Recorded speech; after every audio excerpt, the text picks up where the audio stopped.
आता छोटीसं असतं आपले सभासद आहेत. सभासदांची मुलं दरवर्षी शाळेत जातात. दरवर्षी जून महिन्यामध्ये त्या मुलांना वह्या, पुस्तकं घेण्यासाठी मदत महामंडळातर्फे नियमितपणे केली जाते. सगळ्यात महत्त्वाचं म्हणजे बरेचसे मराठी चित्रपट यांना इंटरनॅशनल मार्केटमध्ये त्यांनी जाण्याची व्यवस्था केली. त्यासाठी एक समिती नेमली. त्या समितीवर एक तज्ञाची नेमणूक केली, की ज्यांच्यामार्फत आंतरराष्ट्रीय स्तरावर या चित्रपटांचं प्रदर्शन करण्यात येऊ लागलं.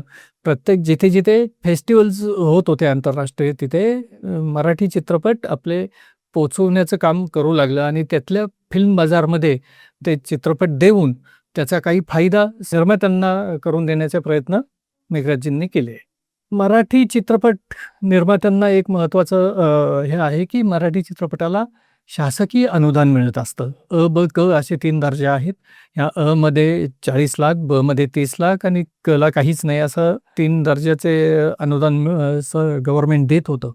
तर या संपूर्ण प्रक्रियेमध्ये महामंडळ एक सेतू म्हणून काम करत होतं आणि महामंडळाची एन-ओ-सी असल्याशिवाय ते अनुदान मिळत नव्हतं. तर ती एन-ओ-सी महामंडळांनी फ्रीमध्ये सगळ्यांना द्यायचं सुरू केलं आणि ह्या काही जाचकाठी गव्हर्नमेंटने पण ठेवलेल्या होत्या, की जसं महसुली 6 विभाग आहेत.